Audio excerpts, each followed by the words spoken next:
A lot of people that are on food stamps and live in really poor areas also are Trump voters. I voted for him for lower grocery prices. Not only has that not happened, I'm getting my food stamps taken. I did not ask for this. Am I a bad person because I got a little smile on my face when I found out that 42% of the people that receive SNAP benefits are white people in red states? This is for all the MAGA voters posting about not getting a shit about people not getting their SNAP benefits. Quick education, 55% of whites voted for Trump. Whites are the people who use SNAP benefits the most. They make up 37% of SNAP benefit recipients. And most of those people are in the southeast and other rural areas. Too many privileged white people are coming here on this app and they're talking about people that benefit from food stamps, which most of them happen to be white. Most of them happen to live in Republican states, red state. Now, don't blame the Democrats because this is absolutely Trump's doing. He can fund it if he wanted to. He's funding ICE. He's sending $40 billion to Argentina. Why are you not mad with him? The only thing the Democrats want to do is make sure that you have affordable health care. And people are getting their notice. So not only you're not going to have your food stamps until the government is back in order, but you're going to have a big freaking health care bill coming January. And before you start coming over here complaining about the Democrats, I need you to go to the videos in which people are crying. Teachers, healthcare professionals, in which their insurance has doubled or even tripled. Good luck on trying to get food and trying to stay healthy. Baby, white TikTok is in a frenzy, and while I have my voice right now, I'm going to use that hoe. They don't understand how their SNAP benefits are being cut off in November. They literally thought when they heard SNAP benefits, it was only going to hit the black folks, okay? Now, I'm going to say this. When the government shuts down, it does not just shut down for one particular group of people. It shuts down for everybody. So yes, white people in the Midwest, these Appalachian white folks, y'all ain't gonna have y'all shit either. Now I am gonna say this, when you decided to vote for that man, you put a wild card on the table during UNO. You don't know which way this man is gonna go. And no, I am not blaming Democrats once again. Seeing white people in real time come on this platform with the realization that SNAP benefits is the same thing as food stamps and EBT, it's quite comedic. I can't lie, it's a little funny. And not funny, haha, funny, weird, because they did the same shit with Obamacare and the Affordable Care Act. They didn't realize that they were one and the same. Just two different names. SNAP, Supplemental Nutrition Assistance Program, EBT, food stamps, they're all the same, just different. You know, one is just like the government official name. I don't know. That's the thing about racism and being racist. It's a sickness. It's a disease that's generational, if we're being quite frank. And y'all don't want to heal from it. Y'all don't want to get better because you feel like you can stand on some imaginary pedestal instead of, I don't know, instead of allowing everyone to get benefits that make all of our lives better.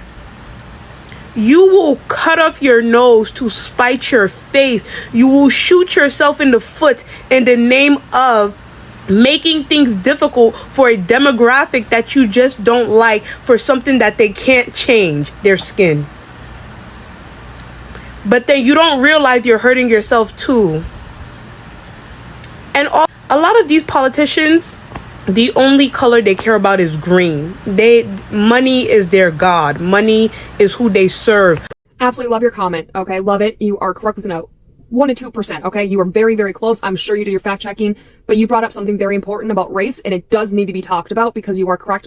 The data you talked about. So the latest USDA stats do show us that about 36 to 38% of SNAP participants are white, aka on the form, non-Hispanic. That means 62 to 64% are from other racial/ethnic groups. But it also means that this is a nationwide program. It reaches across racial lines and economic classes, right?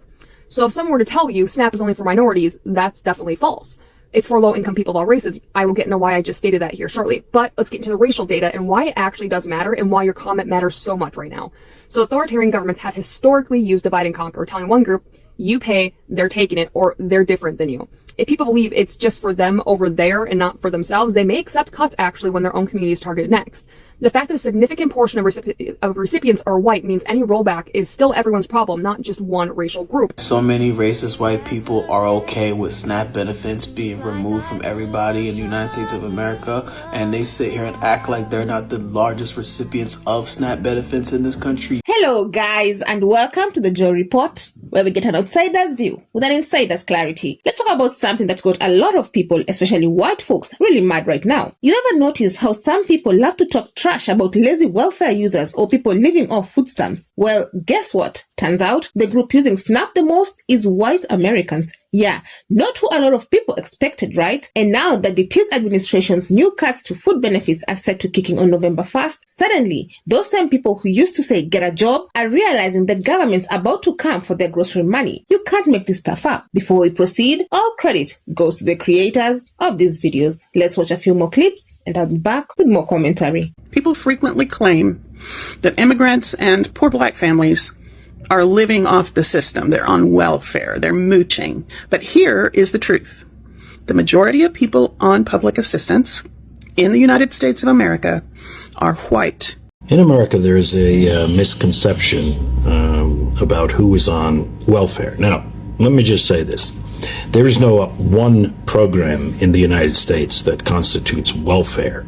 There are many social programs in the United States that are part of what the United States calls the social safety net, which is really not much of a safety net at all when you consider the meager benefits that people receive. So what I've decided to do is look quickly at the statistics from the last census. Now, this holds true going back, but actually in the last 20 years, it has increased. The number of people receiving public benefits of some sort or another has increased amongst one particular demographic, and that is amongst white people.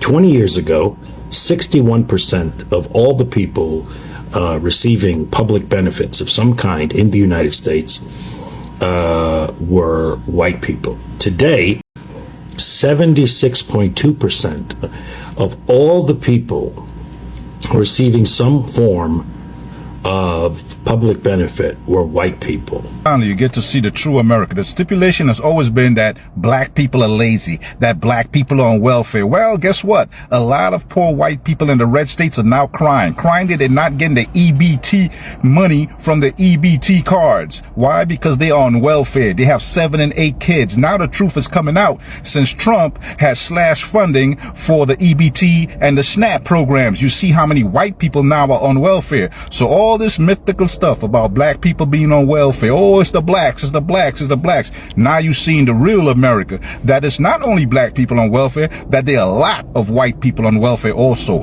There are a lot of white people, a lot of poor people living in those red states, and those red states that voted for Trump are now getting hit hard.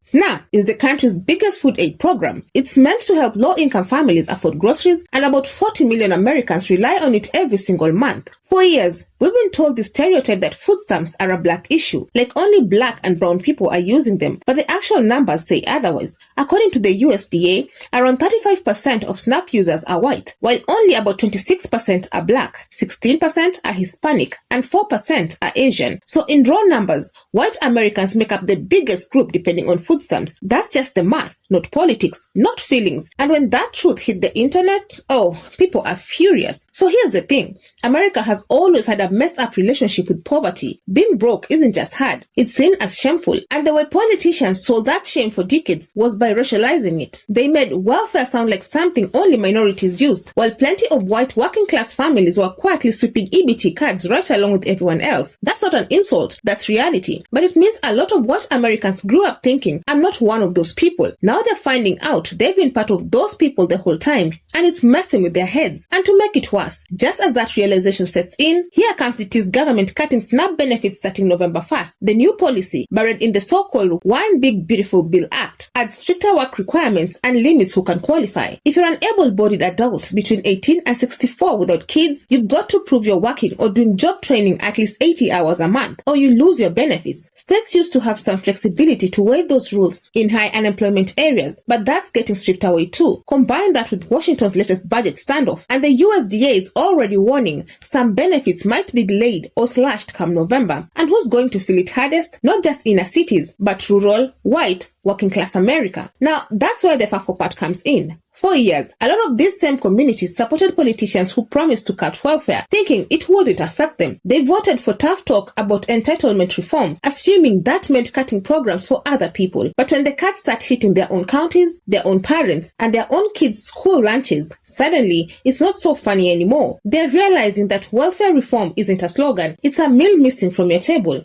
I'm seeing a lot of videos right now where a lot of people are really pissed at Trump.